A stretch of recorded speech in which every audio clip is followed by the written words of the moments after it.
Aku dituduh selingkuh karena hamil anak beda golongan darah, padahal suamiku diam-diam pernah operasi vasektomi tanpa bilang. Saat kebenaran terungkap, sudah terlambat.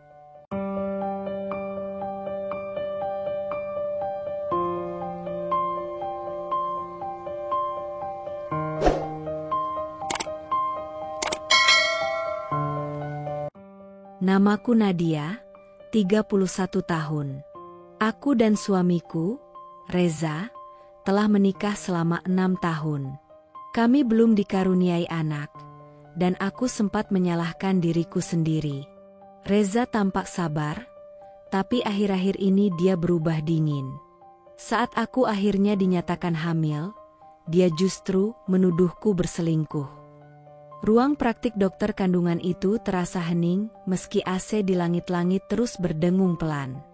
Suara detak jantung kecil terdengar samar dari alat USG, berirama lembut, nyaris seperti bisikan halus dari surga. Nadia menatap layar monitor di samping ranjang pemeriksaan dengan tatapan kosong yang perlahan berubah menjadi basah. Matanya berkaca-kaca. Mulutnya sedikit terbuka namun tak ada kata yang mampu ia ucapkan. Ia hampir tak berani percaya pada apa yang didengarnya barusan. Dokter yang memeriksanya, perempuan parubaya dengan senyum hangat dan raut wajah lembut, menyentuh tangannya perlahan, seakan ingin memastikan bahwa semua ini nyata. Bukan mimpi. Bu Nadia, katanya dengan nada pelan namun penuh keyakinan. Selamat, Anda hamil. Kalimat itu jatuh seperti dentuman halus yang mengguncang seluruh tubuh Nadia. Sejenak waktu seperti berhenti. Dunia membisu, kecuali suara detak jantung kecil yang masih bergema dari monitor. Hamil? Nadia tergagap. Suaranya tercekat di tenggorokan. Dokter, apa ibu tidak salah lihat? Saya benar-benar hamil? Dokter mengangguk lembut. Saya sudah memeriksa lebih dari 2 kali. Ini bukan kesalahan. Usia kehamilan Anda sekitar 6 minggu. Janinnya sehat. Detak jantungnya kuat. Ini berita yang sangat membahagiakan, apalagi setelah semua perjuangan yang telah Anda lewati selama 6 tahun ini. Dan pada detik itulah, air mata Nadia pecah. Tumpah dalam diam. Hangat mengalir di pipinya, menggambarkan luka-luka lama yang seketika terbuka kembali, hanya untuk disembuhkan oleh kabar paling ajaib yang pernah ia terima. 6 tahun. 6 tahun penuh doa yang tak dijawab. 6 tahun penuh harapan yang pupus setiap bulan. 6 tahun ia menjadi bahan kasakusuk tetangga, jadi topik bisik-bisik keluarga besar, dan yang paling menyakitkan, menjadi alasan dinginnya suaminya sendiri. Tapi hari ini, Tuhan menjawab. Akhirnya, dengan tubuh gemetar, ia menyeka air matanya. Terima kasih, Dok. Terima kasih banyak. Suaranya nyaris tak terdengar, terhanyut dalam emosi yang meluap. Tak butuh waktu lama setelah keluar dari ruang pemeriksaan, Nadia langsung merogoh tasnya dan mengambil ponsel. Tangannya gemetar. Ia tak sabar mengabarkan kabar bahagia ini kepada orang yang selama ini paling ia harapkan untuk merayakannya bersama. Reza, suaminya. Ia menekan nama Reza di daftar kontak dengan senyum yang masih dibasahi air mata. Jantungnya berdebar cepat. Bukan karena takut, tapi karena bahagia yang menggelegak. Ia nyaris tak percaya bahwa kali ini, ia benar-benar akan mengabarkan bahwa ia mengandung. Setelah beberapa nada sambung, telepon itu diangkat. Halo? Suara Reza terdengar di seberang. Tenang. Data. Seperti biasanya. Nadia menarik napas panjang, lalu berkata dengan suara bergetar tapi penuh haru, "Za, aku barusan dari dokter." "HM? Kenapa? Kamu sakit?" Reza terdengar sedikit khawatir, tapi masih terdengar seperti Reza yang tak pernah menunjukkan terlalu banyak emosi. Nadia tersenyum sambil menahan tangis yang kembali menggenang. Bukan Bukan sakit. Aku hamil, Za. Hening. Seperti suara dari telepon mendadak mati. Seperti waktu kembali beku. Reza, panggilnya pelan. Kamu dengar, kan? Aku hamil. 6 minggu. Kata dokter, jantung bayinya sehat. Kita akan jadi orang tua, Za. Setelah semua tahun-tahun yang kita lewati. Namun, di seberang sana, hanya ada desahan pelan. Tidak ada tawa. Tidak ada seruan bahagia. Tidak ada suara tangis haru dari seorang calon ayah yang sudah lama menanti. Hanya satu kata, datar dan tanpa intonasi, keluar dari mulut Reza. Oh. Nadia terdiam. Senyumnya perlahan memudar. Keningnya mengerut. Suaranya yang semula hangat dan penuh semangat kini berubah menjadi ragu. Za, kamu gak senang? Reza terdiam lama sebelum akhirnya berkata, iya, senang, cuma, aku kaget aja. Kaget? Suara Nadia mulai bergetar, kini bukan karena bahagia, tapi karena ada sesuatu dalam nada suara Reza yang tak bisa ia pahami. Selama ini kita berdoa, berusaha, bahkan sampai kamu jual motor demi program kehamilan tahun lalu. Sekarang, saat kabar itu benar-benar datang, kamu cuma bilang, oh. Reza menarik napas pelan. Maaf, aku lagi di luar, Nat. Nanti kita ngobrol di rumah, ya. Klik. Telepon diputus. Nadia masih mematung di depan klinik. Tangannya masih menggenggam ponsel, tapi tubuhnya terasa dingin seketika. Angin sore yang berhembus pun terasa seperti belati yang menusuk kulitnya. Perlahan, air matanya kembali turun. Tapi kali ini berbeda. Bukan karena bahagia, melainkan karena ketakutan yang tak bisa ia jelaskan. Ada yang berubah. Sesuatu yang ia takuti selama ini mungkin akan segera jadi nyata. Dan hari yang semestinya menjadi hari paling membahagiakan dalam hidupnya, berubah menjadi awal dari luka yang baru. Langit malam itu tampak kelabu, seolah turut merasakan gejolak yang membara dalam dada Nadia. Setelah pertemuan siang tadi dengan dokter, ia pulang dengan hati berbunga, membayangkan pelukan hangat dan senyuman lega dari suaminya. Tapi yang ia dapati di rumah justru keheningan yang menggantung. Bukan ketenangan, melainkan ketegangan yang begitu nyata terasa di udara. Reza duduk di kursi ruang tamu, tak menyalakan televisi, tak memainkan ponsel. Hanya duduk diam, tubuh condong ke depan, tangan saling menggenggam di depan wajah, seperti sedang menahan sesuatu yang dalam dan kelam. Nadia membuka pintu perlahan. Langkahnya pelan, namun hatinya berdetak semakin cepat. Ia menatap suaminya, berharap ini semua hanya salah paham. Harapannya masih setia menggantung, meski perlahan terasa menggigil dihembus kenyataan yang dingin. Za, panggil Nadia dengan suara lembut. Kamu belum bilang apa-apa sejak aku kabarin tadi siang. Aku tahu kamu kaget, tapi aku harap kamu bisa senang. Kita akan punya anak, Za. Reza tidak menjawab. Ia mengangkat kepalanya perlahan. Tatapannya tajam, penuh kecurigaan yang menusuk, bukan cinta yang menenangkan. Lalu kalimat itu keluar. Sederhana, pendek, tapi menghantam Nadia lebih keras daripada apapun yang pernah ia alami dalam hidupnya. Anak siapa itu? Nadia terdiam. Dahinya berkerut, matanya membelalak tak percaya. Apa? Bisiknya lirih. Anak siapa? Reza mengulang dengan suara lebih tegas, dingin, dan tanpa empati.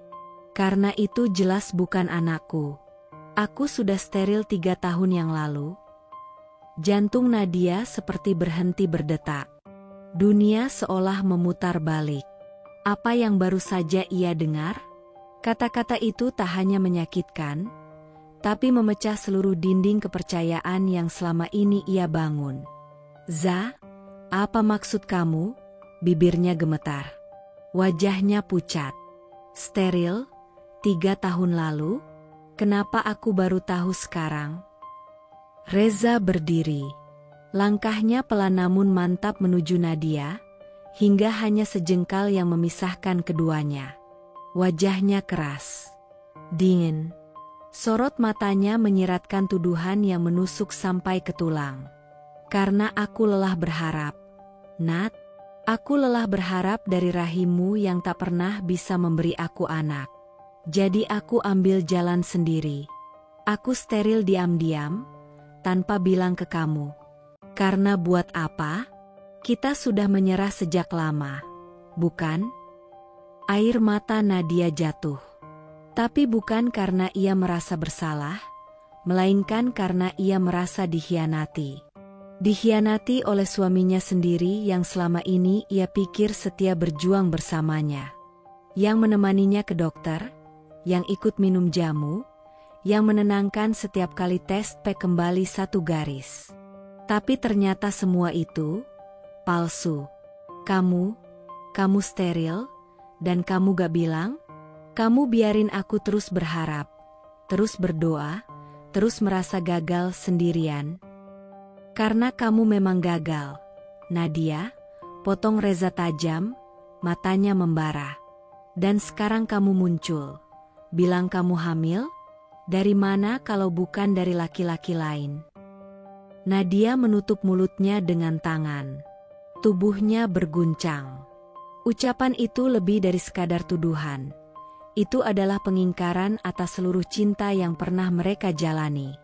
Reza, lelaki yang dulu pernah menangis di pelukannya karena keguguran pertama mereka, kini menatapnya seolah ia perempuan asing. Seolah ia hina. "Za, demi Allah, aku gak akan pernah selingkuh." Suaranya pecah, hampir tak terdengar. "Kenapa kamu tega nuduh aku kayak gini? Kamu suami aku, kamu harusnya tahu siapa aku." Reza menatapnya lama. Tapi bukan dengan iba, melainkan dengan kebekuan yang membuat udara di ruangan terasa sesak. "Kalau bukan selingkuh, lalu siapa yang bisa jelaskan ini? Ha?" Reza menepuk dadanya, keras. "Aku mandul. Mandul, Nadia. Kamu ngerti? Jadi anak itu bukan darah dagingku." Nadia ambruk. Kakinya lemas. Ia terduduk di lantai, memeluk perutnya sambil terisak hebat. Janin di dalam rahimnya yang tadi begitu disyukuri, kini menjadi sumber penderitaan. Ia ingin menjelaskan. Ia ingin menjerit bahwa Tuhanlah yang memberinya keajaiban. Tapi di mata Reza, ia hanya seorang istri tak setia yang membawa pulang aib. "Reza," isaknya sambil memohon. "Aku mohon jangan gitu, anak ini anugerah." Namun Reza hanya menatapnya sejenak, lalu berbalik. Pergi. Meninggalkannya begitu saja, tanpa belas kasih. Dan untuk pertama kalinya setelah 6 tahun menanti kehidupan dalam rahimnya, Nadia merasa seolah ia akan menjalani semuanya sendirian. Angin malam berdesir pelan menembus sela-sela jendela yang sedikit terbuka. Tirai putih bergoyang perlahan, menciptakan bayangan muram di dinding kamar yang remang. Di tengah ruangan, Nadia duduk terdiam di lantai. Tubuhnya gemetar. Tidak karena dingin, melainkan karena seluruh dirinya kini dibekap oleh perasaan dikhianati yang menyesakan. Tangannya masih memeluk perutnya, tempat kehidupan kecil itu tumbuh. Tapi kehangatan yang tadi terasa, kini berubah menjadi rasa hampa. Seolah ia tak lagi tahu apa yang harus ia rasakan, kebahagiaan karena mengandung, atau kehancuran karena suaminya sendiri menolak mempercayainya. Langkah kaki terdengar mendekat. Reza kembali ke kamar, tapi bukan untuk meminta maaf. Bukan untuk memeluk istrinya dan bertanya apakah ia baik-baik saja. melainkan untuk menyampaikan kebenaran pahit yang ia simpan selama bertahun-tahun. Aku nggak pernah berniat bilang, "Nat," ucap Reza pelan, tapi jelas. 3 tahun lalu, aku jalani vasektomi. Nadia perlahan mengangkat wajahnya. Matanya merah, basah, dan kosong. Jiwanya seperti keluar dari tubuhnya sesaat. Ucapan Reza barusan terasa seperti tusukan terakhir setelah hatinya hancur berkeping-keping. "Kamu, vasektomi?" ulangnya dengan suara tercekat. 3 tahun lalu, tanpa ngomong apa-apa ke aku, tanpa diskusi. Reza tidak menjawab. Ia hanya menghela napas, lalu duduk di tepi ranjang, membelakangi Nadia. Seolah tak kuat menatap wajah perempuan yang selama ini ia sebut istri, perempuan yang kini ia curigai sebagai pengkhianat. "Kenapa, Za?" Suara Nadia mulai meninggi, tercekik oleh kemarahan dan kesedihan yang bercampur jadi satu. "Kenapa kamu putuskan sesuatu sebesar itu sendiri? Kamu nggak cuma ambil keputusan buat hidup kamu ambil keputusan buat hidup kita, buat rumah tangga kita." Reza mendongak sedikit, menatap langit-langit seolah mencari jawaban di sana. "Karena aku capek, Nat. Aku capek lihat kamu terus menangis setiap bulan. Capek pura-pura kuat tiap kita gagal. Aku gak tahan lihat kamu menyalahkan diri sendiri, seolah semuanya salah kamu. Jadi aku pikir, kalau aku berhenti berharap, kamu juga bisa berhenti menyiksa diri kamu sendiri." "Berhenti berharap?" Suara Nadia meninggi, matanya kini membelalak. "Jadi kamu pikir, solusi terbaiknya adalah kamu memotong harapan itu secara harfiah? Kamu malah memutus semua kemungkinan kita tanpa sepengetahuan aku?" "Reza, kita pasangan, bukan dua orang asing." Ia berdiri perlahan. Tubuhnya masih gemetar, tapi kali ini bukan karena rapuh, melainkan karena marah. Karena kecewa. Karena tak bisa menerima kenyataan bahwa lelaki yang ia percaya sepenuh hati, diam-diam mencabut harapan mereka bersama. 3 tahun, Za, ucap Nadia dengan suara bergetar. 3 tahun kamu bohong sama aku. 3 tahun kamu biarkan aku minum obat penyubur, diet ketat, jalani terapi herbal, pasang alarm untuk suhu basal tubuh. Semua itu kamu biarkan, padahal kamu tahu, gak akan ada hasil apa-apa. Reza memejamkan matanya. "Aku pikir itu yang terbaik. Aku pikir dengan aku steril, kamu akan pelan-pelan menerima kenyataan. Aku cuma pengen kamu berhenti menyiksa diri.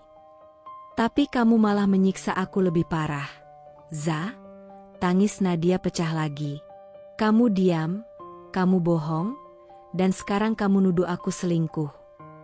Kamar itu menjadi saksi 2 jiwa yang saling berjauhan, meski berdiri di ruang yang sama. Keheningan mencekam merayap di antara mereka, menyisakan hanya suara tangisan Nadia dan napas berat Reza. Perempuan itu terduduk kembali di lantai. Kini bukan hanya tubuhnya yang lunglai, tapi hatinya, harapannya, dan cintanya yang dulu begitu kokoh. Ia merasa seperti hidup dalam ilusi selama ini. Dalam kebohongan yang dibungkus oleh cinta semu. "Aku bisa terima kalau Tuhan belum kasih kita anak. Tapi aku gak bisa terima kalau kamu yang memilih untuk menghentikan harapan itu, dan kamu lakukan diam-diam, tanpa aku tahu apa-apa." Reza memejamkan mata lebih lama, rahangnya mengeras. Ada kesedihan di sana, namun tertutup oleh egonya yang menebal oleh tahun-tahun penuh kecewa. "Mungkin memang salahku," katanya lirih. "Tapi aku gak nyangka kamu bakal datang dan bilang kamu hamil. Setelah aku tahu, secara medis, itu gak mungkin." "Za," bisik Nadia. "Aku gak pernah selingkuh. Aku gak tahu bagaimana ini bisa terjadi. Tapi ini nyata. Aku hamil. Dan aku gak butuh kamu percaya, tapi anak ini butuh ibunya kuat. Dan pada saat itu, Nadia tahu bahwa perjuangannya baru saja dimulai. Bukan hanya untuk mempertahankan hidup anaknya, tapi juga untuk memperjuangkan kebenaran yang masih diselubungi oleh rahasia dan luka yang tak pernah ia duga datang dari orang yang paling ia cintai. Hari itu, hujan turun perlahan, membasahi halaman depan rumah yang dulu terasa seperti surga bagi Nadia, rumah yang ia rawat selama bertahun-tahun dengan sepenuh cinta dan pengabdian. Tapi kini, rumah itu terasa asing, dingin, seolah tak lagi mengenal keberadaannya. Di bawah atap teras, koper besar miliknya teronggok diam. Beberapa kardus kecil berisi pakaian, buku, dan barang-barang pribadinya disusun asal-asalan di pinggir pagar. Tanpa penutup, tanpa perlindungan, basah tersiram gerimis yang mulai deras. Dan di ambang pintu, berdiri Reza, dengan wajah tanpa belas kasih, mata dingin, dan nada suara yang lebih tajam dari pisau. Ambil semua barangmu, Nat. Aku udah bilang, aku nggak bisa terima kamu lagi di rumah ini. Nadia berdiri terpaku, tubuhnya menggigil meski bukan karena udara yang dingin. Tubuhnya masih lemah, usia kandungannya baru menginjak 3 minggu. Perutnya belum terlihat, tapi hatinya sudah sepenuhnya hidup untuk anak yang sedang ia kandung. Reza, suaranya nyaris tak terdengar. Kamu sungguh tega melakukan ini, saat aku sedang hamil anak kita. Reza tertawa kecil, tapi bukan tawa lucu. Itu tawa sinis.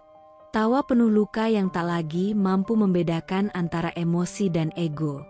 Anak kita, gumamnya tajam. Sudah kubilang, aku steril. 3 tahun. Jadi itu bukan anakku. Dan kamu tetap ngotot mempertahankan kebohongan ini? Cukup, Nat. Aku gak mau jadi bahan ejekan satu keluarga dan teman-teman. Aku gak mau terus hidup dengan perempuan yang sudah menghancurkan kepercayaanku. Air mata mengalir deras di pipi Nadia.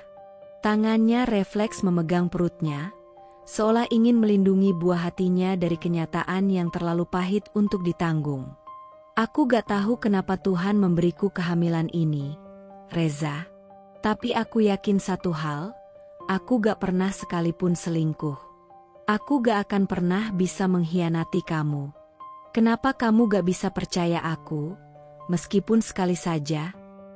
Reza menunduk sejenak. Tapi bukan karena iba, melainkan karena letih. Atau mungkin, karena egonya menuntut pengakuan yang tak pernah ada. Karena aku sudah lelah, Nat, lelah hidup dalam ketidakpastian. Dan sekarang kamu bawa aku ke titik ini, di mana aku harus memilih percaya pada kamu, atau pada fakta medis yang jelas-jelas menunjukkan aku gak mungkin jadi ayah dari bayi itu. Ia menunjuk koper-koper itu.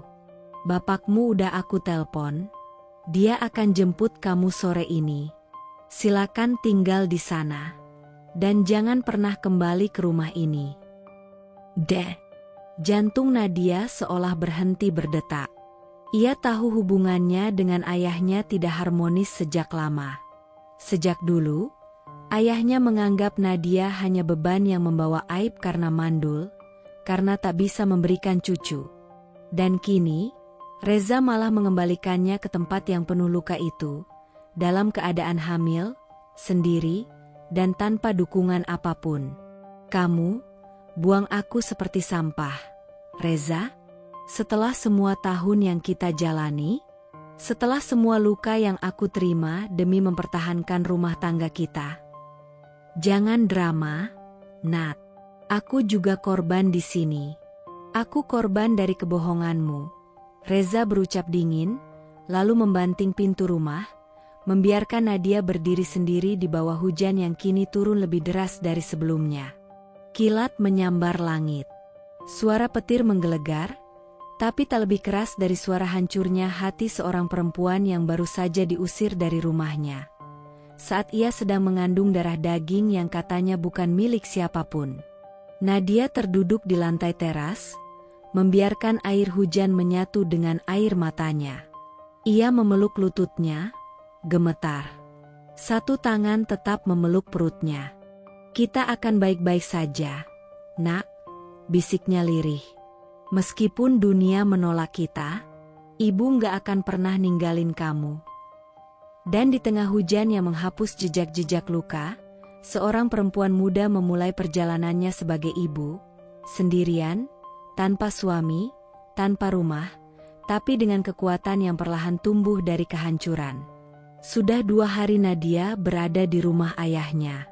Rumah itu dingin, bukan karena cuaca, tapi karena sikap ayahnya yang kaku dan cenderung dingin sejak ia tiba. Tidak ada pelukan, tidak ada sapaan hangat. Hanya lirikan tajam dan gumaman kecewa yang tak pernah benar-benar diucapkan, namun terasa menyayat setiap detiknya. "Bikin malu aja," begitu kalimat pertama yang keluar dari mulut ayahnya. Bukan tanya kabar, bukan tanya kondisi kandungan. Hanya satu penghakiman singkat, dan sejak itu Nadia tak lagi mencoba menjelaskan apa-apa padanya. Namun luka di rumah belum seberapa dibanding luka yang kini tersebar luas di luar sana. Di mata para tetangga, di bisik-bisik ibu-ibu kompleks, dan di setiap pandangan sinis yang tertuju padanya setiap kali ia keluar rumah sebentar untuk membeli kebutuhan pribadi. Ia tahu, ia bisa merasakannya. Dan hari itu, ia mendengarnya sendiri. Pagi itu, Nadia berjalan ke warung kecil di ujung jalan. Badannya masih lemas, perutnya belum membesar, tapi mual pagi yang mengganggu membuatnya ingin mencari air jahe atau biskuit tawar. Saat hendak membayar, ia mendengar 2 ibu yang berdiri di pojok warung, bergosip sambil sesekali melirik ke arahnya. Iya, Bu Eni sendiri yang cerita katanya, menantunya itu, si Nadia, hamil anak orang. Makanya langsung diusir sama Reza. Ya Allah, masa iya sih? Tapi saya juga heran, udah nikah 6 tahun, gak hamil-hamil, tiba-tiba aja, ya orang mana yang gak curiga? Namanya juga perempuan zaman sekarang, Bu. Muka polos, tapi hati siapa tahu. Nadia terdiam. Tangannya yang hendak merogoh dompet tiba-tiba gemetar. Seolah tubuhnya kehilangan kekuatan untuk berdiri. Dadanya sesak, matanya memanas, namun ia menahan semua itu. Ia berdiri dengan kepala tegak, membayar dagangannya, lalu berjalan pulang pelan-pelan. Meski di setiap langkahnya, hatinya berteriak ingin runtuh. Sesampainya di rumah, Nadia mengurung diri di kamar lamanya. Ia duduk di sudut ranjang, memeluk bantal sambil menggigit bibir agar tangisnya tak meledak. Tapi luka itu terlalu dalam, terlalu memalukan. Ia sudah kalah di mata suaminya, dan kini ia juga kalah di mata dunia. Ponselnya berdering. Sebuah pesan masuk dari temannya, Mitha, yang masih tinggal di kompleks yang sama. "Nat, aku gak tahu harus bilang gimana. Tapi Bu Eni barusan cerita di pengajian bahwa kamu bawa anak orang lain. Katanya Reza marah besar. Aku tahu kamu gak mungkin kayak gitu, tapi mereka semua percaya sama dia." Nadia menatap layar ponsel itu dengan mata berkaca-kaca. Jemarinya gemetar saat hendak mengetik balasan, tapi ia hapus. Tak ada lagi kata-kata yang cukup kuat untuk membela dirinya. Semua orang sudah memilih siapa yang mereka percaya. Dan itu, bukan dia. Malam harinya, telepon rumah berdering. Ayah Nadia yang mengangkat. Dan dari ruang tamu, Nadia bisa mendengar suara keras ayahnya berbicara pada seseorang di ujung sana. "Saya tahu. Saya juga malu. Tapi kalian juga jangan sebar fitnah. Anak saya bukan perempuan murahan." Nadia mengepalkan tangannya. Satu sisi lega karena ayahnya sedikit membelanya. Tapi di sisi lain, ia merasa seperti hidupnya telah menjadi tontonan. Bukan hanya dituduh, tapi diumumkan ke seluruh dunia sebagai wanita tak bermoral yang mengandung anak dari pria lain. Tak lama kemudian, ayahnya masuk ke kamar, wajahnya merah padam. "Kamu pikir bisa sembunyi dari semua ini? Hah? Keluarga Reza udah sebar cerita kemana-mana. Semua orang tahu kamu diusir. Semua orang percaya kamu hamil anak orang. Aku gak pernah selingkuh." "Yah," tangis Nadia pecah. "Kenapa gak ada yang mau percaya aku?" "Karena kenyataannya kamu hamil, padahal suamimu mandul," bentak sang ayah. "Gimana orang gak mikir macam-macam?"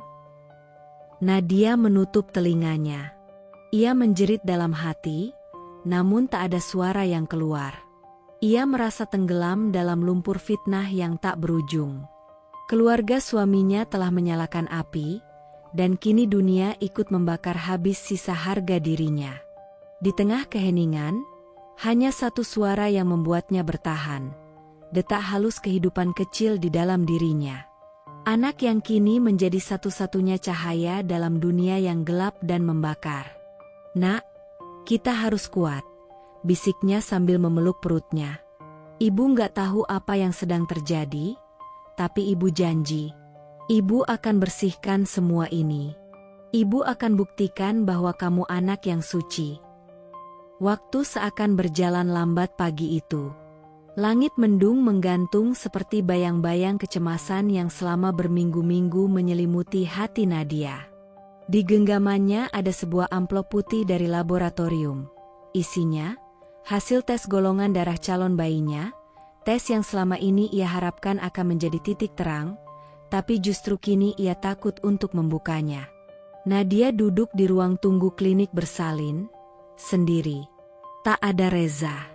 Tak ada tangan yang menggenggamnya, tak ada suara yang menenangkan. Hanya detak jantungnya yang berdebar keras, dan janin kecil di perutnya yang mulai tumbuh dalam diam. Tak lama, pintu ruangan dokter terbuka. Seorang suster menyapa dengan suara lembut. "Ibu Nadia, silakan masuk. Dokter sudah menunggu." Nadia bangkit perlahan. Setiap langkah menuju ruangan dokter seperti menyeret beban ribuan kilo luka dan kecemasan yang menggantung di dadanya. Ia duduk di kursi pasien dengan tubuh gemetar, namun mencoba tetap tenang. Di hadapannya duduk Dr. Wina, dokter kandungan yang selama ini menanganinya. Wajah Dr. Wina tetap sama, lembut dan tenang. Tapi ada sesuatu di matanya yang berbeda hari ini. Seolah sedang menyimpan sesuatu yang sulit untuk disampaikan. "Bagaimana kondisi bayinya, Dok?" tanya Nadia, suaranya parau. Dokter Wina membuka berkas di mejanya, menatap hasil laboratorium, lalu menutupnya perlahan. "Kondisi janin baik, tumbuh normal sesuai usia kehamilan. Tidak ada tanda-tanda kelainan sejauh ini, syukurlah." Nadia mengangguk pelan, menghembuskan napas lega. "Tapi ada hal lain yang perlu saya sampaikan," lanjut Dr. Wina, nadanya berubah serius. "Kami juga sudah mendapatkan hasil pemeriksaan golongan darah calon bayi, dan saya ingin menjelaskannya langsung, dengan hati-hati." Nadia menelan ludah.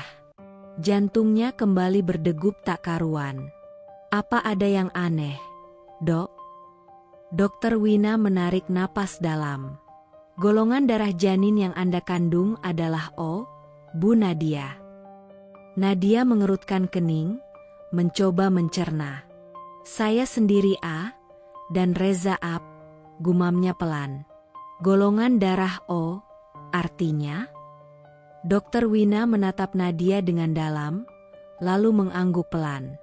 "Secara ilmu genetika, Bu Nadia, jika Anda bergolongan darah A dan suami Anda AB, maka secara medis dan biologis, tidak mungkin bayi Anda memiliki golongan darah O. Karena untuk memiliki golongan darah O, janin harus menerima 2 gen O dari kedua orang tua, sedangkan gen O tidak mungkin diwariskan oleh seseorang dengan golongan darah AB. Dunia Nadia seketika hancur. Kata-kata dokter itu bergema dalam benaknya, menamparnya lebih keras dari fitnah manapun. Tidak mungkin, tidak mungkin, tidak mungkin. Suara itu menggema dalam kepala, berulang kali. Jadi, maksud dokter, bayi ini bukan anak Reza? Bisik Nadia, nyaris tak terdengar. Dokter Wina menatap Nadia dengan iba, lalu bicara dengan lembut. Saya tidak ingin membuat ibu semakin tertekan. Tapi dari hasil ini, kemungkinan besar, golongan darah Reza bukan sumber genetik dari janin ini. Kami tidak bisa menyimpulkan lebih jauh tanpa tes DNA saat bayi lahir, tapi hasil golongan darah ini sangat mengindikasikan ketidaksesuaian. Nadia menutup mulutnya. Air mata menetes deras. Tangannya gemetar hebat. Ia merasa seluruh tubuhnya lumpuh. Bukan karena lelah, tapi karena hancur secara utuh. Saya gak pernah tidur sama laki-laki lain. Dok, saya gak pernah menyentuh siapapun selain Reza. Saya gak ngerti kenapa ini bisa terjadi. Saya percaya, Bu Nadia, ucap dokter lirih. Tapi sains tidak berbohong.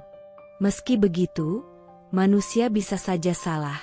Data bisa salah, informasi bisa tidak lengkap. Saya sarankan tetap tenang sampai bayi lahir, dan kita bisa lakukan tes DNA yang valid. Nadia bangkit dari kursi dengan langkah limbung. Ia menggenggam map berisi hasil tes itu seperti menggenggam neraka. Ia keluar dari ruang periksa, melangkah ke parkiran, dan duduk di jok mobil sambil menjerit dalam diam. Dunia telah menjatuhkan vonis padanya, bahkan sebelum ia diberi kesempatan untuk membela diri. Sesampainya di rumah, ia membuka ponsel. Ada satu pesan dari Reza. Sekarang kamu ngerti kan? Ini bukti. Bayi itu bukan anakku. Kamu penipu. Pelacur. Urus sendiri hidupmu. Jangan pernah coba cari aku lagi. Nadia menjatuhkan ponsel ke lantai. Tangisnya meledak. Ia menunduk, memeluk perutnya sambil mengguncang tubuh sendiri. Ya Allah, apa dosaku? Apa dosaku sampai sebegini? Apa salahku sampai dunia menghukumku tanpa aku bisa menjelaskan apa-apa? Nak, kamu dengar ibu? Ya, ibu percaya kamu. Ibu tahu kamu bukan salah. Kita cuma belum tahu jawabannya. Tapi ibu akan perjuangkan kamu, sampai dunia tahu bahwa kamu bukan dosa. Kamu adalah anugerah. Dan di malam yang sunyi itu, di antara air mata dan luka batin yang tercabik, seorang perempuan yang seluruh dunia menuduhnya sebagai pendosa, berikrar bahwa ia akan membuktikan kebenaran, apapun yang terjadi. Hujan turun deras malam itu, seolah langit pun ikut menangis bersama Nadia. Ia duduk di kamar masa kecilnya, di rumah orang tuanya yang sudah lama tak ia tinggali. Semua terasa asing. Tempat tidur yang dulunya nyaman kini dingin. Dinding-dinding yang dulu menyimpan kenangan justru kini membungkam, tak mampu memberi pelukan yang ia butuhkan. Matanya menatap kosong keluar jendela. Tangannya yang kurus memeluk perutnya yang mulai membuncit. Di dalam sana, ada nyawa kecil yang tumbuh. Satu-satunya alasan ia belum menyerah sepenuhnya. Telepon genggam di atas meja bergetar pelan. Sebuah pesan masuk dari nomor tak dikenal. Gak malu? Hamilin anak orang? Terus lempar tanggung jawab? Dasar perempuan murahan. Pesan itu seperti peluru. Menusuk hati Nadia yang sudah penuh luka. Tangannya gemetar saat meletakkan ponsel. Dadanya sesak. Air mata kembali jatuh. Kali ini bukan hanya karena sakit, tapi karena cinta yang masih tinggal, meski semua akal sehat menyuruhnya pergi. Kenapa aku masih cinta? Ya Allah, kenapa perasaan ini gak bisa mati, meski hatiku udah hancur? Ia memejamkan mata, membiarkan kenangan tentang Reza mengalir. Senyum lembutnya di hari pernikahan. pelukannya saat mereka pertama kali tahu Nadia hamil 6 tahun lalu dan akhirnya keguguran. Suara tawanya, cara Reza menyebut namanya saat ia sedang marah, bahkan kecanggungan kecilnya saat merayu Nadia untuk tertawa setelah bertengkar kecil. Nadia masih ingat semuanya. Dan ia masih mencintai Reza, meski pria itu telah mengusirnya, menghina kehormatannya, dan menyebut anak yang dikandungnya sebagai anak haram. Ibunya mengetuk pintu, masuk dengan wajah sedih. "Nak, makan dulu, nak. Jangan nyiksa diri terus. Kamu bawa 2 nyawa sekarang." Nadia menggeleng pelan.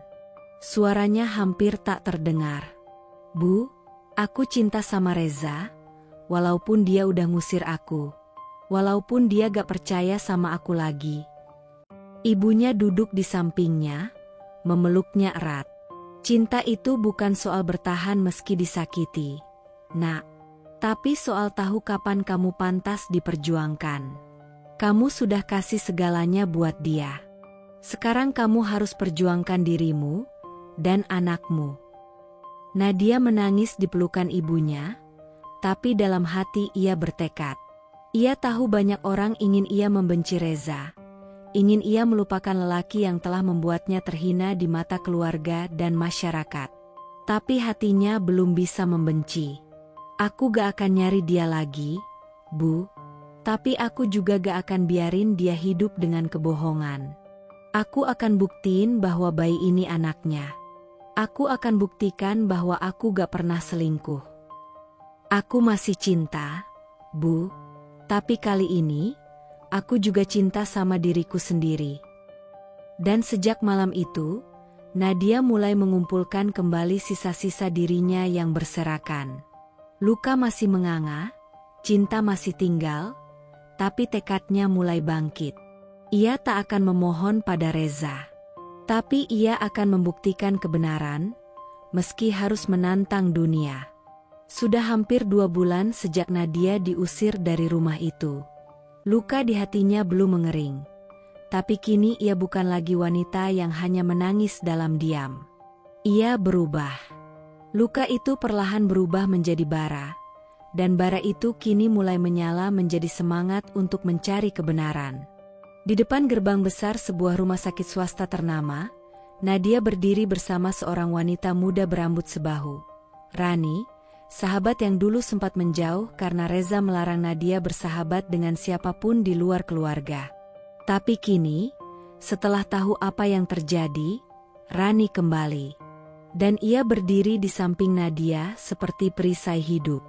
"Kamu yakin ini rumah sakit tempat Reza ngaku pernah vasektomi?" tanya Rani, menatap bangunan megah itu. Nadia mengangguk, matanya menatap lurus ke depan, penuh tekad. Dia pernah sebut namanya waktu marah-marah. RS Permata Sejahtera. Aku hafal. Karena hari itu, aku kayak ditampar kenyataan hidup yang aku gak pernah duga. Oke, kalau ini satu-satunya cara untuk buktiin kamu gak salah, kita harus coba. Mereka masuk ke bagian administrasi medis. Suasana rumah sakit begitu steril, dengan aroma antiseptik dan kesibukan para perawat berlalu lalang. Nadia menggenggam erat map berisi salinan laporan golongan darah bayi, sebagai penguat keyakinan bahwa ia tak boleh pulang dengan tangan kosong. Seorang petugas wanita di balik meja menyambut mereka. "Selamat siang, ada yang bisa kami bantu?" Nadia mencoba bicara tenang, meski suaranya bergetar. "Saya ingin meminta salinan riwayat medis atas nama Reza Arya Putra, suami saya. Kami sedang dalam proses hukum, dan data vasektomi miliknya penting untuk membuktikan sesuatu." Petugas itu mengerutkan kening. "Maaf, Ibu. Sesuai dengan regulasi, rekam medis bersifat rahasia. Hanya bisa diberikan kepada yang bersangkutan langsung atau kuasa hukum dengan surat resmi." Nadia menunduk, kecewa. Tapi Rani maju dengan nada lebih tegas. "Apa kami bisa tahu setidaknya Benar atau tidak pasien bernama Reza Arya Putra pernah menjalani vasektomi di sini? Kami tidak minta detail, hanya verifikasi nama dalam sistem. Petugas tampak ragu. Saya harus konfirmasi dulu ke kepala bagian rekam medis. Mohon tunggu sebentar. Beberapa menit terasa seperti berjam-jam. Nadia menggenggam tangan Rani, matanya mulai berkaca-kaca. Kalau ini buntu juga, aku gak tahu harus gimana lagi. Ran, aku cuma pengen dunia tahu kalau aku gak bohong. Rani menepuk punggung tangannya. Kamu gak sendiri, Nat. Kamu gak gila. Kamu ibu dari anak yang sedang kamu perjuangkan. Kalau pintu ini ketutup, kita dobrak jendela. Kalau semua jendela dikunci, kita masuk lewat atap. Pintu ruang belakang terbuka.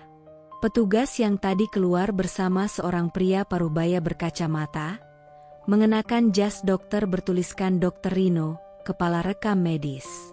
Ibu Nadia, benar? Saya dapat laporan bahwa Anda ingin mengetahui tentang riwayat medis pasien atas nama Reza Arya Putra. Iya, Dok. Saya istrinya. Kami sedang mengalami konflik hukum, dan saya butuh informasi apakah benar dia pernah menjalani vasektomi di sini. Bukan rincian medis, hanya keabsahan nama dan prosedur. Dr. Rino memandang Nadia cukup lama. Lalu, dengan suara hati-hati, ia berkata, "Saya tidak bisa memberikan data secara resmi tanpa dokumen legal. Tapi, saya bisa mengatakan bahwa tidak ada pasien bernama Reza Arya Putra yang terdaftar pernah menjalani prosedur vasektomi di rumah sakit ini dalam 5 tahun terakhir." Nadia membeku. Nafasnya tercekat. Apa? Maksud dokter? Reza bohong? Dr. Rino menghela napas. Saya tidak bisa menyatakan dia berbohong. Tapi jika ia mengaku melakukan vasektomi di RS Permata Sejahtera, saya pastikan tidak ada catatan medis apapun tentang itu. Nadia memejamkan mata. Lututnya lemas. Rani langsung memeluknya, menahan tubuhnya yang hampir jatuh. Nat, ini berarti dia ngarang cerita supaya kamu kelihatan salah. Nadia menangis. Tapi kali ini bukan tangisan sakit. Ini tangis lega, tangis awal dari kemenangan kecil setelah berbulan-bulan dihancurkan. Akhirnya, aku punya celah untuk buktiin bahwa aku bukan perempuan murahan seperti yang mereka bilang. Dr. Rino memberikan kartu namanya. Kalau Anda nanti butuh keterangan resmi dari kami untuk proses hukum atau klarifikasi, saya akan bantu sesuai jalur yang benar. Nadia menggenggam kartu itu seperti memegang secercah harapan. Di luar rumah sakit, hujan reda. Langit tampak lebih terang. Ran, bisik Nadia, tersenyum tipis di tengah air mata. Satu demi satu kebenaran mulai muncul. Aku gak akan berhenti. Aku akan buka semuanya. Sampai dia gak bisa lari dari dosanya sendiri. Malam itu, di kamar kecil yang remang, Nadia duduk berhadapan dengan Dr. Rino. Di meja terhampar sejumlah dokumen medis, rekam jejak operasi, dan surat-surat rumah sakit yang baru saja ia terima dari rumah sakit tempat Reza pernah berobat. Udara terasa berat, seperti menahan napas menanti sebuah kebenaran yang selama ini tersembunyi. Bu Nadia, suara Dr. Rino tenang, namun ada nada serius yang tak bisa disembunyikan. Saya sudah periksa ulang semua berkas medis tentang Reza Arya Putra di rumah sakit ini. Nadia menatap dokter dengan mata membulat, jantungnya berdegup kencang. Apa, Dok? Tolong katakan yang sebenarnya. Suaranya bergetar, hampir tak terdengar. Dokter menghela napas, lalu melanjutkan. Ternyata operasi vasektomi yang Reza jalani bukan 3 tahun yang lalu, seperti yang ia klaim. Nadia terkejut. Dadanya seperti ditekan sesuatu. Kalau bukan 3 tahun lalu, Dok, kapan? Tepatnya. Dokter Rino membuka sebuah lembar berisi tanggal dan tanda tangan dokter bedah. Operasi itu dilakukan tepat setahun yang lalu, dan yang paling penting, operasi tersebut tidak pernah diberitahukan atau didiskusikan sebelumnya dengan istrinya. Nadia terdiam sejenak. Sebuah campuran marah dan sakit menumpuk dalam dada. Jadi selama 6 tahun aku hamil kosong, Reza belum steril? Lalu kenapa dia mengaku sudah steril selama 3 tahun? Matanya mulai memanas oleh air mata yang tertahan. Ini artinya, dia berbohong selama ini. Dia yang menyembunyikan operasi ini, dan membuatku merasa bersalah tanpa alasan. Dokter Rino mengangguk pelan. Benar sekali, Bu.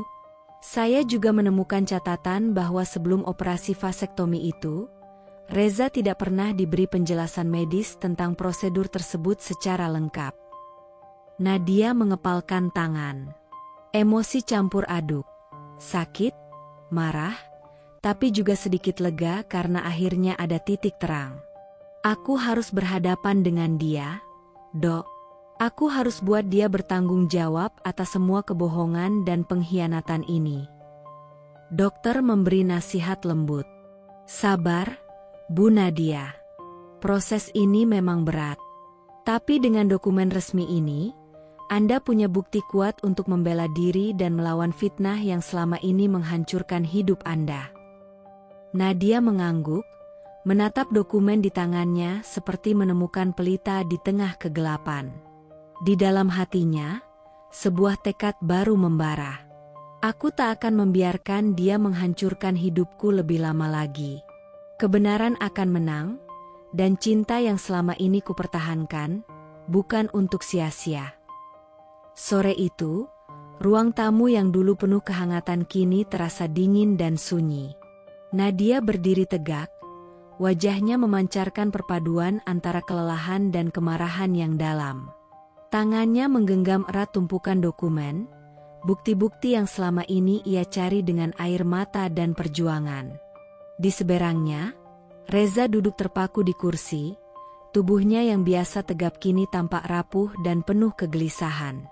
Tatapannya tak lagi menyala penuh percaya diri, melainkan berkilat takut, seperti pria yang tengah terpojok dan kehilangan pegangan. Nadia menarik napas panjang, suara yang keluar berat, tapi bergetar penuh amarah dan kepedihan. Reza, aku datang bukan untuk meminta maaf atau memohon belas kasihan. Aku datang membawa fakta.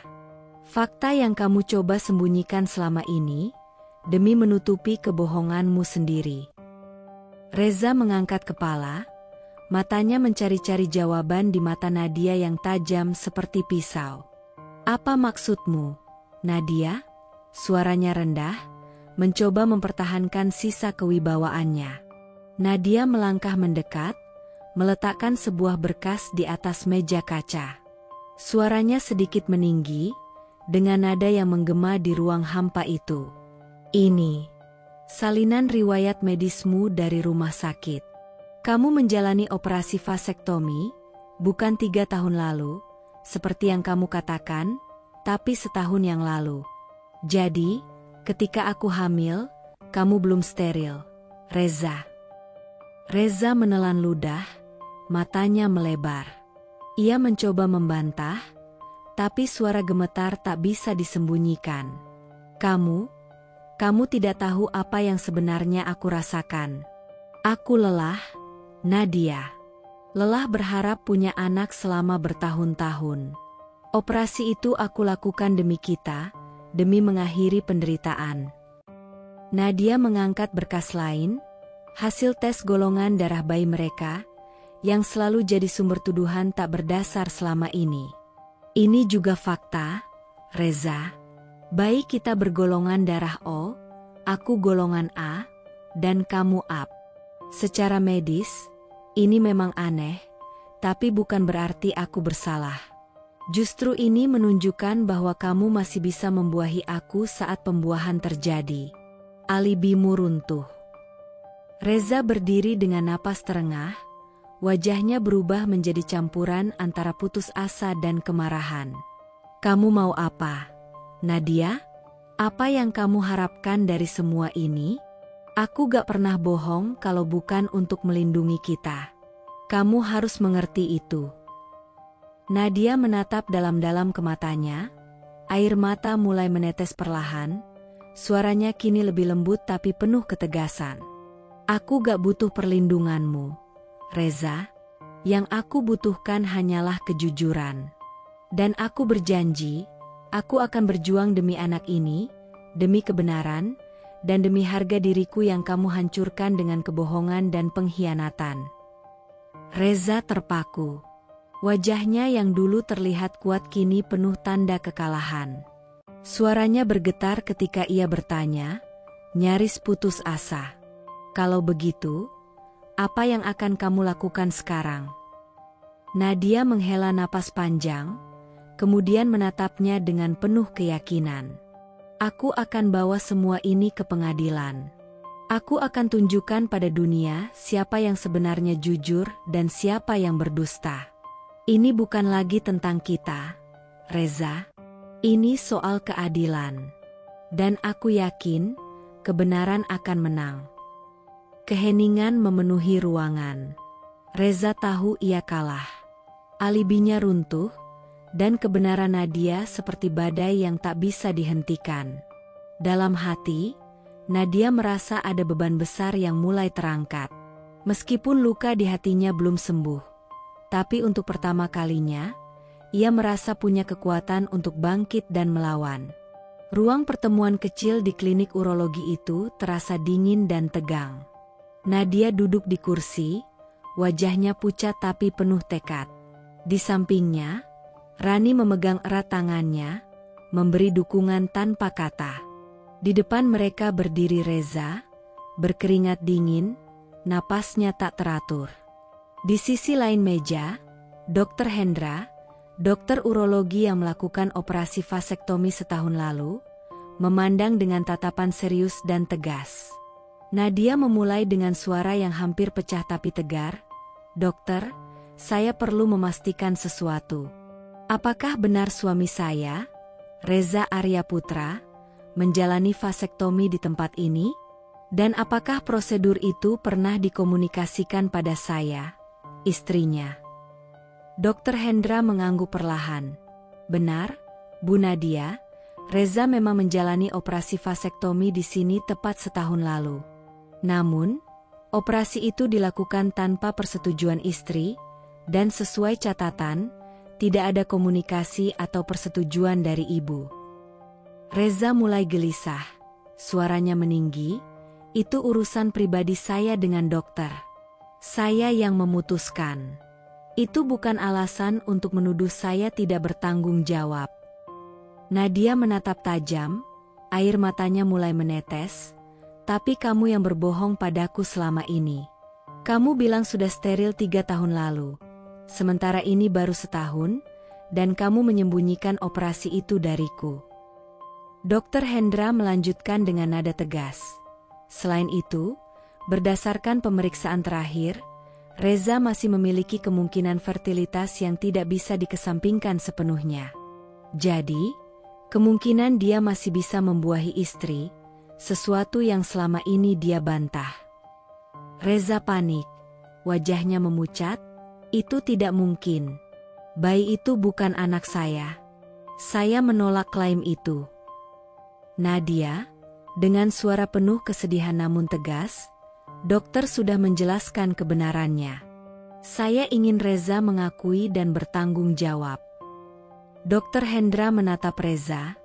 "Pak Reza, kejujuran adalah langkah pertama untuk memperbaiki semuanya. Menolak kebenaran hanya akan memperburuk keadaan."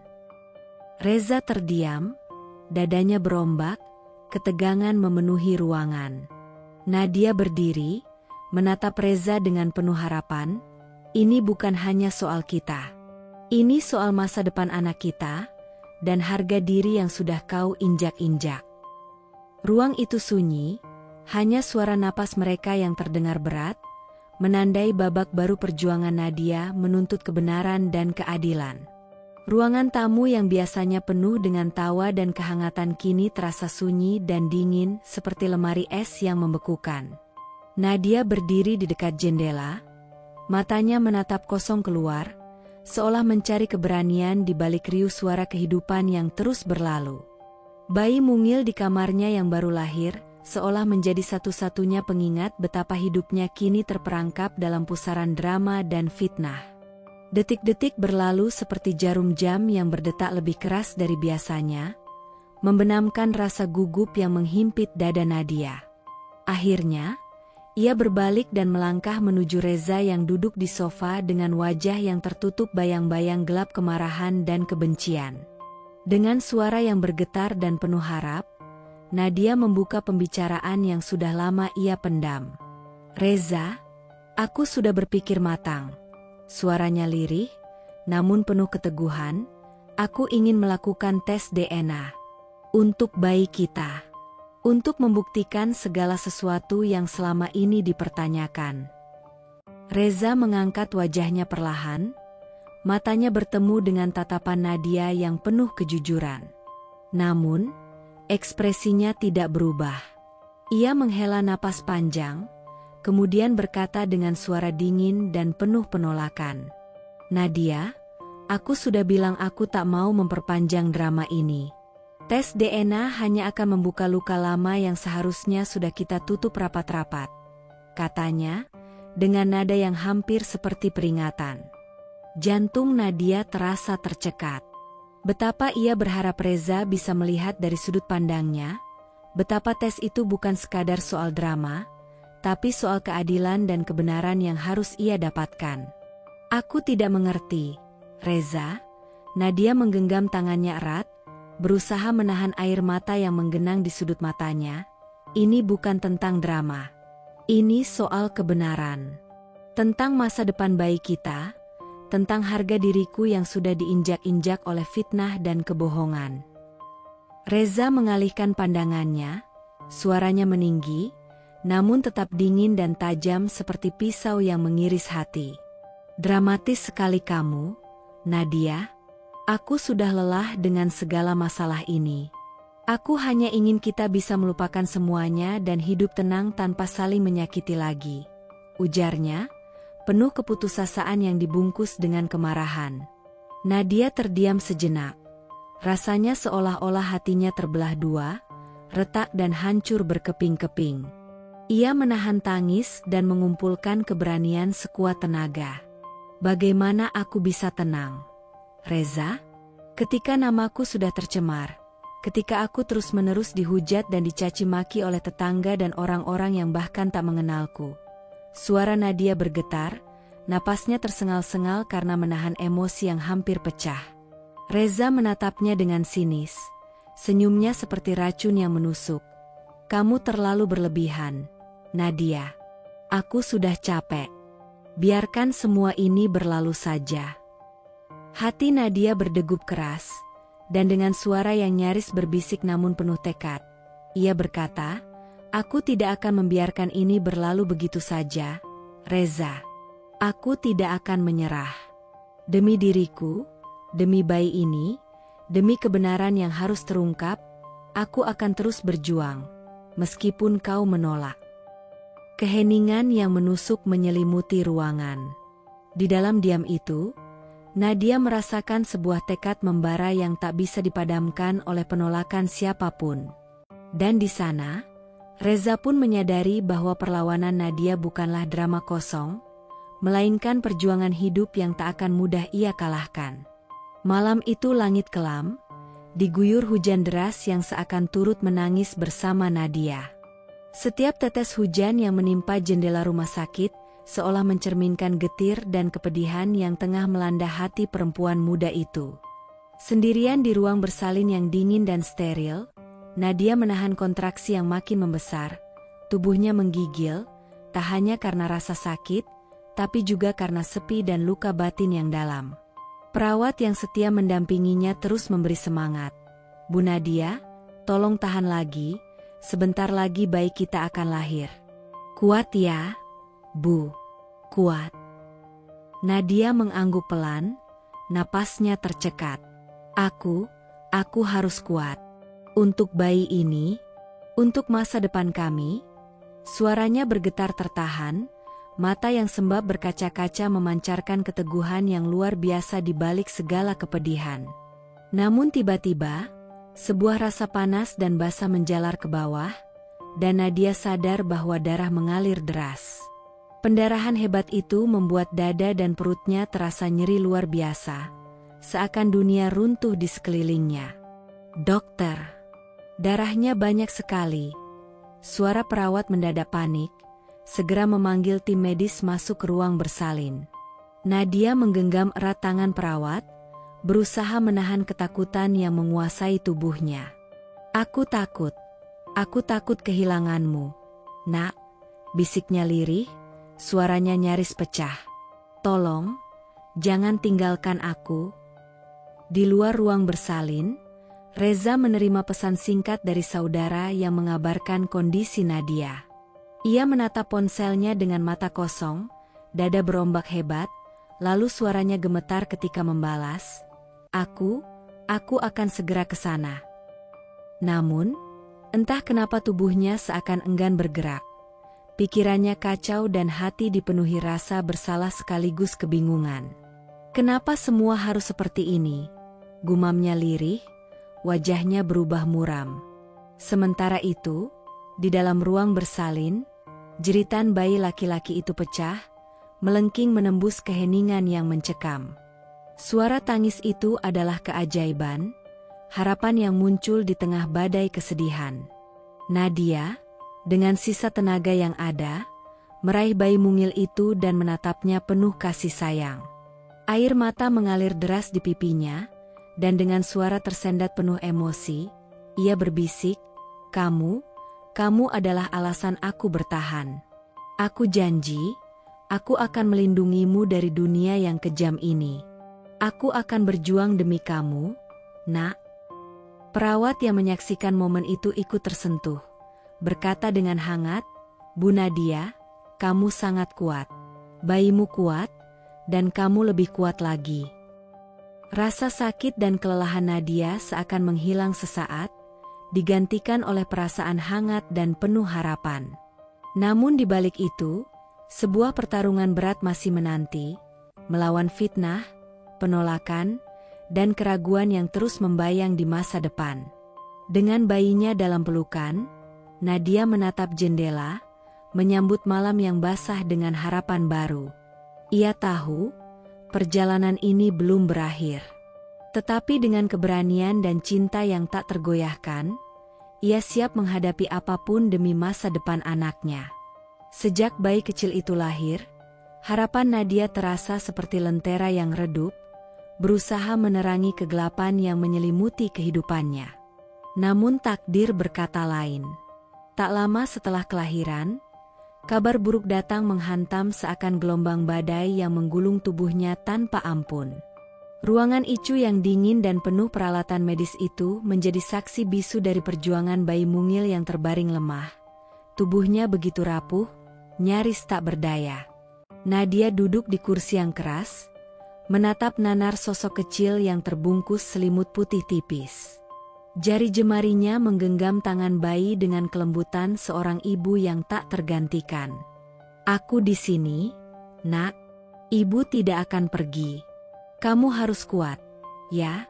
Suara Nadia bergetar, air matanya mulai mengalir deras. "Ibu mohon, bertahanlah, aku butuh kamu." Dokter ucapkan dengan nada serius saat masuk. "Bu Nadia, kondisi bayi cukup kritis. Dia mengalami anemia berat karena kehilangan banyak darah saat lahir. Kami harus segera melakukan transfusi darah agar nyawanya bisa diselamatkan." Jantung Nadia terasa seperti diremas kuat. "Apa yang harus aku lakukan, Dok?" "Apapun yang diperlukan, tolong lakukan," jawabnya terbata, mencoba menahan tangis. Namun, ada satu hal yang membuatnya semakin cemas. Golongan darah bayi adalah O, sementara Nadia bergolongan A, dan Reza AB. Ini berarti pencarian darah yang cocok akan sulit dan penuh tantangan. Beberapa jam berlalu dalam ketegangan yang mencekam. Tiba-tiba, seorang pria muda datang dengan langkah pasti. Itu adalah Adi, adik kandung Reza yang selama ini jarang muncul dalam hidup Nadia. Dengan suara mantap, ia berkata, "Tante, aku golongan darah O. Aku ingin membantu bayi ini. Aku akan jadi donor." Nadia terpaku, matanya berkaca-kaca menatap lelaki itu penuh rasa terima kasih. "Terima kasih, Adi. Terima kasih sudah datang di saat aku dan anakmu sangat membutuhkannya," ucapnya sambil memeluk tangan pria itu. Transfusi darah pun segera dilakukan. Mesin berdengung lembut, darah merah segar mengalir ke tubuh bayi kecil yang sedang berjuang itu. Perlahan, warna merah segar kembali mewarnai pipi mungilnya, sebuah tanda kehidupan yang berusaha mengalahkan maut. Tak lama kemudian, Reza tiba di rumah sakit. Wajahnya kusut, penuh penyesalan dan kebingungan. Ia berdiri di pojok ruang ICU, matanya terpaku pada bayi yang kini mulai menunjukkan tanda-tanda membaik. Nadia memandang Reza dengan tatapan tajam. Suaranya dipenuhi amarah dan kepedihan. "Ini bukan hanya tentang kamu atau aku, Reza. Ini tentang nyawa anak kita. Jangan pernah lagi kau abaikan dia, atau aku. Ini bukan drama, ini kenyataan." Reza tak mampu berkata apa-apa. Ia hanya menundukkan kepala, menyesali semua yang telah terjadi. Di balik dinding rumah sakit yang dingin, darah yang mengalir dari donor yang tak terduga itu menjadi simbol kecil harapan dan ikatan keluarga yang mungkin mulai terbuka kembali. Namun perjuangan Nadia belum selesai. Ia tahu badai fitnah dan kesedihan masih menanti, namun kali ini, dengan bayi kecil di pelukannya, ia siap melangkah lebih kuat dari sebelumnya. Hari itu suasana di rumah sakit terasa berbeda dari biasanya. Nadia duduk di ruang tunggu dengan hati yang penuh kegelisahan. Matanya tak henti-henti menatap layar ponsel yang berisi pesan-pesan dukungan dari sahabat-sahabatnya. Namun semua itu terasa hampa karena ada satu hal yang mengganjal di pikirannya sejak dokter meminta tes darah ulang untuk Reza. Tak lama kemudian, seorang dokter urologi yang selama ini menangani Reza memanggil Nadia dan Reza ke ruang konsultasi. Wajah dokter itu serius, seolah membawa kabar yang berat untuk disampaikan. "Pak Reza, Bu Nadia, saya perlu menjelaskan sesuatu yang cukup penting." Suara dokter berat dan penuh kewaspadaan. "Setelah kami melakukan pemeriksaan ulang, ditemukan fakta baru terkait golongan darah Pak Reza." Reza menatap dokter dengan penuh tanya, sementara Nadia menggenggam erat tangan suaminya, berusaha menahan detak jantung yang makin cepat. Dokter melanjutkan, "Selama ini, Pak Reza mengira dirinya bergolongan darah AB, tapi hasil tes terbaru menunjukkan golongan darahnya bukan AB. Ini berarti ada kemungkinan besar bahwa selama ini informasi tentang identitas darah Pak Reza tidak akurat. Bisa jadi Pak Reza adalah anak adopsi, atau ada riwayat keluarga yang belum diketahui." Suasana seketika berubah tegang. Nadia terkesiap, tubuhnya bergetar, napasnya tercekat. Apa maksud dokter? Bagaimana bisa seperti itu? Suaranya serak, penuh ketakutan dan kebingungan. Reza menunduk, wajahnya berubah pucat. Ini tidak mungkin. Bagaimana bisa aku tidak tahu tentang ini? Selama ini aku hidup dengan satu identitas, dan sekarang semuanya runtuh begitu saja. Dokter meletakkan tangan di atas meja, mencoba menenangkan. "Kami paham ini berat, Pak Reza. Tapi kami harus memastikan semua data agar bisa memberikan penanganan yang tepat untuk bayi dan keluarga." Nadia menatap Reza, matanya penuh air mata, suaranya hampir berbisik, "Reza, selama ini aku berjuang sendiri menghadapi segala fitnah, tapi kini aku bertanya-tanya siapa sebenarnya kau. Apa kau benar-benar orang yang kukenal selama ini? Atau semuanya hanyalah topeng? Reza menatap Nadia dengan pandangan kosong, lalu suaranya pecah penuh kepedihan. Aku merasa seperti terperangkap dalam hidup yang penuh kebohongan. Semua yang kukira tentang diriku ternyata salah. Aku takut, Nadia. Aku takut menghadapi kenyataan ini. Nadia menarik napas dalam-dalam, berusaha menguatkan diri meski hatinya hancur. Kita akan hadapi ini bersama, Reza. Untuk bayi kita, dan untuk kebenaran yang harus kita cari. Aku masih ingin percaya ada jalan keluar dari semua ini. Mereka duduk berhadapan, terbungkus dalam keheningan yang penuh beban. Di balik tumpukan luka dan kebohongan, sebuah babak baru kehidupan mulai terbuka, penuh teka-teki, misteri, dan pertarungan batin yang lebih dalam dari sekadar masalah darah. Malam itu, seolah-olah seluruh dunia Nadia berputar dalam kekacauan yang tak berujung. Ia menunggu hasil tes darah ulang dan DNA, yang selama berminggu-minggu menjadi penentu segala tanya dan tuduhan yang membelitnya. Detik-detik penantian terasa begitu menyiksa, membuat napasnya tersengal-sengal, dan jantungnya berdegup tak menentu. Akhirnya, dokter datang dengan membawa amplop berisi hasil tes yang telah resmi dan tak terbantahkan. Bu Nadia, Pak Reza, suara dokter lembut tapi tegas.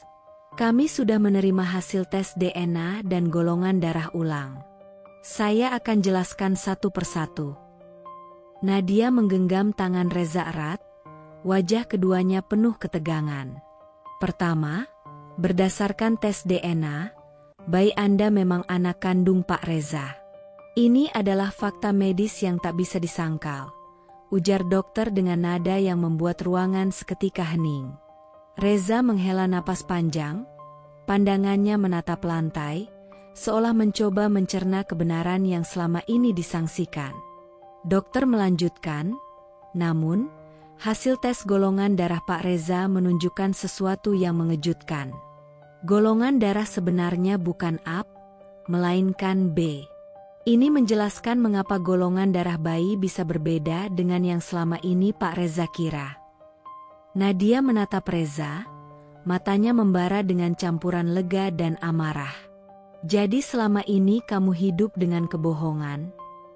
Reza menundukkan kepala, suaranya serak ketika akhirnya berbicara. Aku baru tahu semua ini malam ini juga, Nadia. Ternyata aku dibesarkan oleh ayah tiri, dan selama ini tak pernah diberitahu tentang darah asli dan masa laluku. Nadia merasa campuran emosi menggulung hatinya. Marah karena kebohongan, sedih karena pengkhianatan, tapi juga lega karena kebenaran akhirnya terungkap. Ini berarti semua tuduhan selama ini terhadapku tanpa dasar, ujar Nadia, suara bergetar tapi penuh keyakinan. Reza mengangguk pelan, aku minta maaf, Nadia. Aku terlalu cepat menilai tanpa mencari kebenaran. Aku tidak ingin kehilanganmu dan anak kita. Air mata Nadia menetes. Ia meraih tangan Reza dan menggenggamnya erat. Sekarang kita harus hadapi semuanya bersama. Untuk bayi kita, untuk masa depan kita. Kebenaran yang terungkap malam itu membuka babak baru. Membawa mereka pada sebuah jalan yang penuh harapan dan kesadaran bahwa cinta dan kejujuran adalah pondasi yang tak bisa diabaikan. Kabar kebenaran yang terungkap itu seperti petir di siang bolong bagi keluarga besar Reza. Rumah mewah yang biasanya penuh keangkuhan dan bisik-bisik penuh prasangka berubah menjadi lautan keheningan yang menyesakan. Wajah-wajah yang dulu penuh keyakinan kini tertutup ekspresi terkejut dan malu. Reza berdiri di ruang tamu, tubuhnya kaku dan kepala tertunduk dalam-dalam. Nafasnya tersengal, seolah seluruh dunia runtuh di atas pundaknya yang kuat selama ini. Seluruh fitnah dan tuduhan yang pernah ia lontarkan pada Nadia, yang sekarang terbukti tak berdasar, membalut dirinya dengan rasa malu yang luar biasa. Ibu mertua yang selama ini memandang rendah Nadia, kini menatap Reza dengan wajah penuh kekecewaan. Nak Reza, Apa kau sadar sudah berbuat sangat salah? Suaranya bergetar, antara sedih dan marah. Reza menggenggam tangan erat. Suaranya nyaris patah. Ibu, aku salah. Aku terlalu cepat menuduh tanpa mencari tahu kebenarannya. Aku buta karena ego dan ketakutan sendiri. Adik-adik dan keluarga besar lain mulai berbisik-bisik.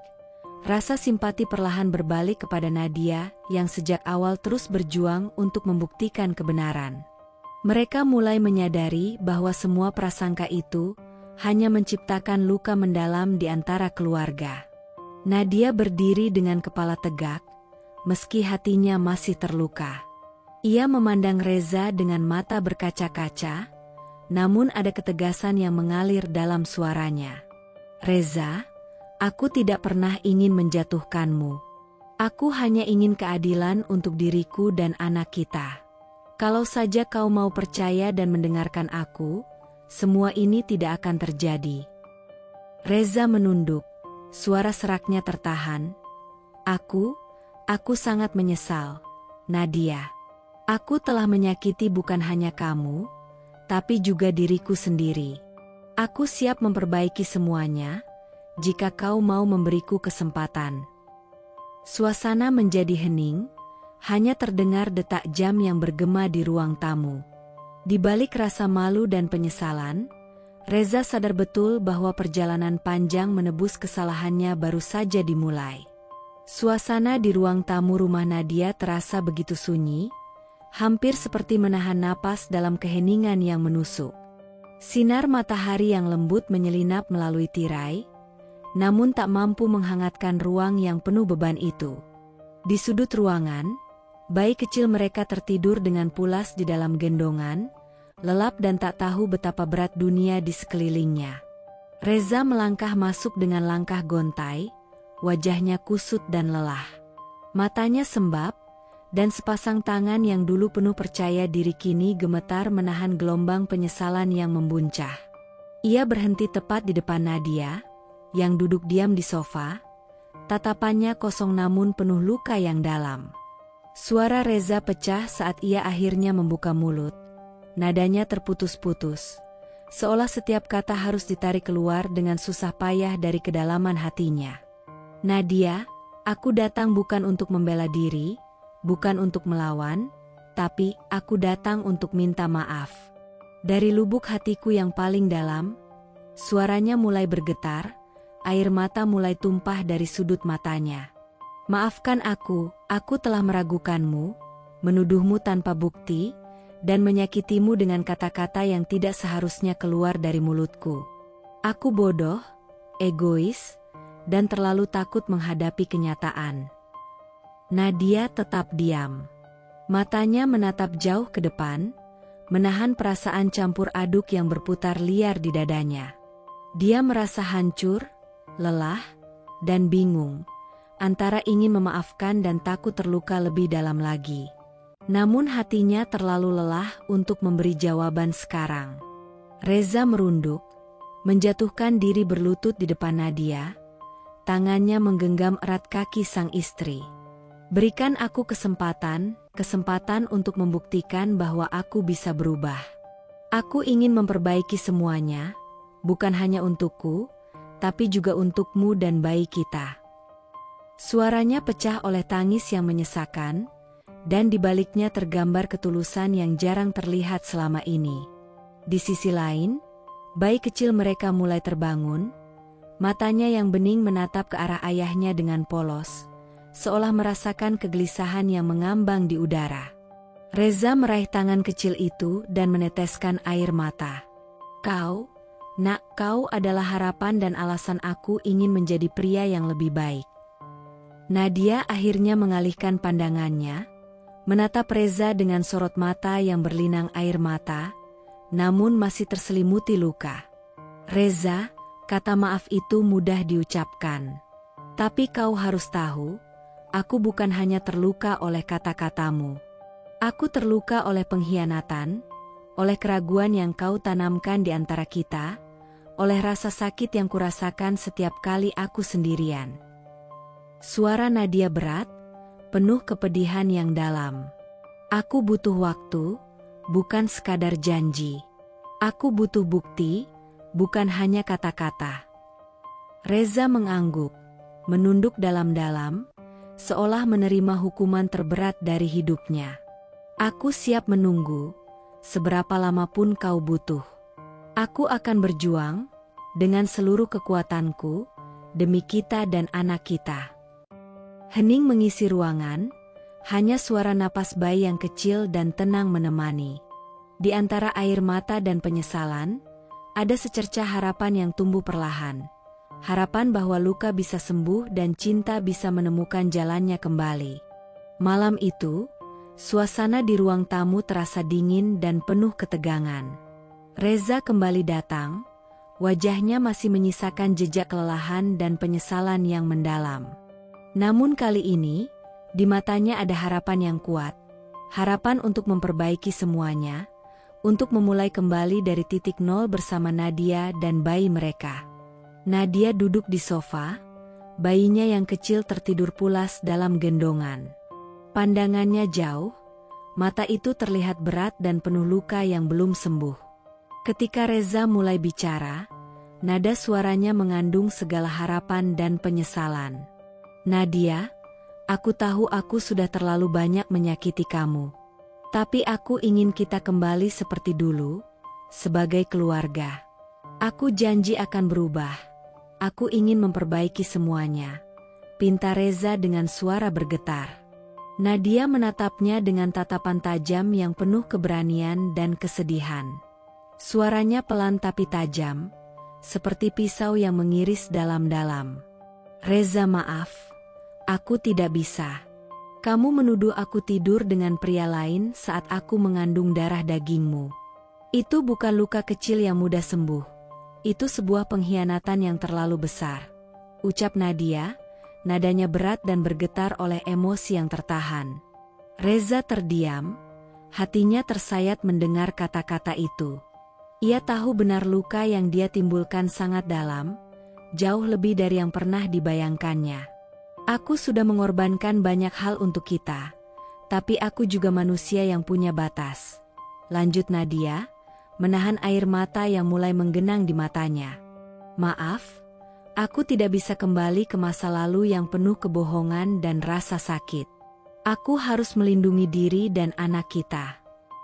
Reza mengangkat wajahnya, mencoba menahan kesedihan yang mulai menguasai. Nadia, tolong beri aku kesempatan. Namun Nadia menggeleng, matanya tetap teguh. Kesempatan yang kamu minta harus dimulai dengan kejujuran dan rasa hormat. Aku tak bisa melupakan apa yang sudah terjadi hanya dengan kata-kata maaf. Keheningan kembali menyelimuti ruangan itu, hanya suara napas bayi yang terdengar, menjadi saksi bisu dari hati yang terluka dan keputusan yang tegas.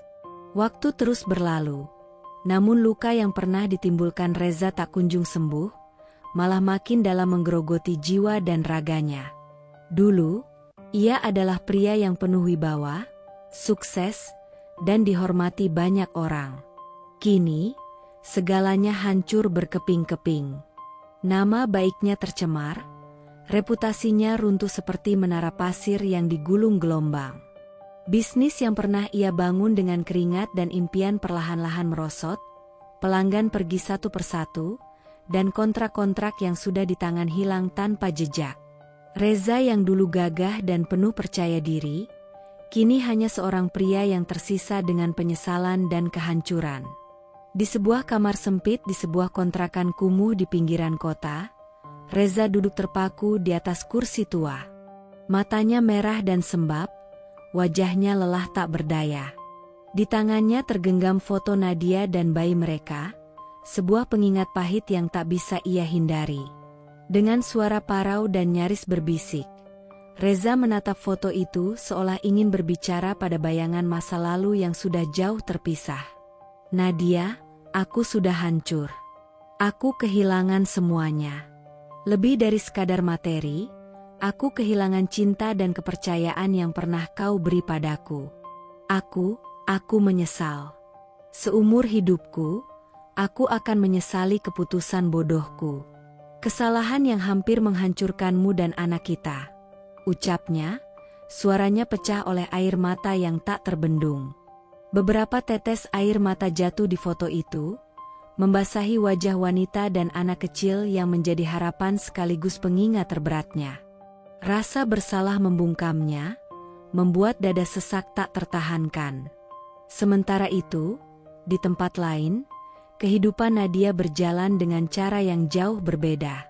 Ia telah membalik lembaran pahit masa lalu, mengukir harapan baru di atas pondasi cinta dan kerja keras. Usaha pakaian bayi yang ia dirikan dengan penuh dedikasi kini berkembang pesat, bahkan mulai dikenal luas oleh para ibu muda di kota. Di dalam tokonya yang hangat dan penuh warna, Nadia tersenyum penuh rasa bangga saat melihat anaknya bermain riang di sudut ruangan. Suara tawa kecil bayi itu mengisi ruang dengan kehangatan dan harapan baru. Sahabatnya mendekat, menepuk pundak Nadia dengan penuh kekaguman. Kamu benar-benar luar biasa, Nat. Dari semua yang terjadi, kamu bangkit lebih kuat dan bahagia. Lihatlah, kamu dan anakmu hidup dalam cinta dan harapan. Nadia menatap bayinya yang tengah meraih tangannya, menghela napas dalam-dalam dengan perasaan lega dan damai. Aku hanya ingin memberikan yang terbaik untuk dia. Luka dan pengkhianatan itu pernah membuatku hancur. Tapi aku memilih untuk tidak membiarkannya menguasai hidupku. Aku harus melangkah maju, untuk dia, dan untuk diriku sendiri. Dua dunia yang dulu pernah menyatu, kini berjalan terpisah. Reza tenggelam dalam penyesalan dan kehancuran, sementara Nadia menapaki jalan baru yang penuh cinta, harapan, dan kebahagiaan sejati. 3 tahun telah berlalu. Waktu berjalan dengan perlahan, namun penuh makna dalam hidup Nadia dan anaknya. Mereka menjalani hari-hari dengan damai, jauh dari bayang-bayang masa lalu yang penuh luka dan pengkhianatan. Nadia, kini bukan lagi wanita yang dulu pernah terpuruk. Ia berdiri kuat, mandiri, dan penuh cinta. Walau belum menikah lagi, ia dikelilingi oleh keluarga yang menyayanginya tanpa syarat, sahabat-sahabat sejati yang selalu ada di sisinya, dan tentu saja, anaknya yang kini tumbuh menjadi sosok cerdas, ceria, dan penuh semangat hidup. Suatu sore yang cerah, Nadia duduk di bangku taman bersama sang buah hati. Tawa riang anaknya mengisi udara, membawa kebahagiaan yang murni dan tulus. Nadia menatap anaknya dengan mata berbinar, penuh rasa syukur dan cinta yang tak terhingga. Nak, ibu bangga padamu, ucap Nadia lembut sambil mengelus rambut anaknya. Anaknya menatap balik dengan senyum lebar. Ibu, aku juga sayang sekali sama ibu.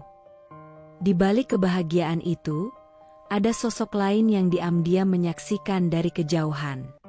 Reza, pria yang dulu pernah begitu dekat namun, kini hanya menjadi bayang-bayang dalam hidup mereka. Ia berdiri dengan langkah berat, wajahnya dipenuhi penyesalan yang mendalam setiap kali melihat putranya. Reza menunduk, suara hatinya berbisik, "Anakku, maafkan ayah yang dulu begitu buta. Aku pernah menuduhmu bukan darah dagingku, tapi kini aku tahu, kamu adalah anugerah terbesar dalam hidupku." Namun jarak yang ada antara mereka bukan hanya soal ruang fisik, tapi juga luka dan waktu yang belum bisa disembuhkan. Reza hanya bisa menatap penuh harap, tanpa mampu menyentuh atau mendekat. Di sisi lain, Nadia memilih untuk melangkah maju, mengayuh kehidupan dengan penuh keberanian dan cinta. Ia tahu, kebahagiaan sejati bukan soal siapa yang ada atau hilang, tapi tentang menerima, memaafkan, dan membangun masa depan yang lebih baik. Hari itu, di taman yang sama, sinar matahari jatuh lembut ke wajah Nadia dan anaknya, mewakili harapan baru yang terlahir dari badai masa lalu. Kisah Nadia dan Reza adalah gambaran nyata tentang luka, pengkhianatan, dan perjuangan menemukan kebenaran di tengah badai kehidupan. Dari kebohongan dan fitnah yang hampir menghancurkan, Nadia memilih untuk berdiri tegar, membuktikan cinta sejatinya pada anak yang dikandungnya. Sementara Reza, yang terjebak dalam ego dan prasangka, akhirnya harus menanggung penyesalan seumur hidup ketika kebenaran terungkap. Namun, penyesalan itu tak bisa menghapus luka yang pernah ia ciptakan. Di balik semua kepedihan, ada harapan yang tumbuh dalam diri Nadia, harapan akan masa depan yang lebih baik, yang dibangun dengan cinta, ketulusan, dan keberanian. Ia membuktikan bahwa kebahagiaan sejati bukan tentang siapa yang selalu hadir, tetapi tentang bagaimana kita mampu bangkit, memaafkan, dan melangkah maju. Cerita ini mengingatkan kita bahwa kebenaran dan cinta sejati akan selalu menang, meski harus melewati gelombang terberat sekalipun.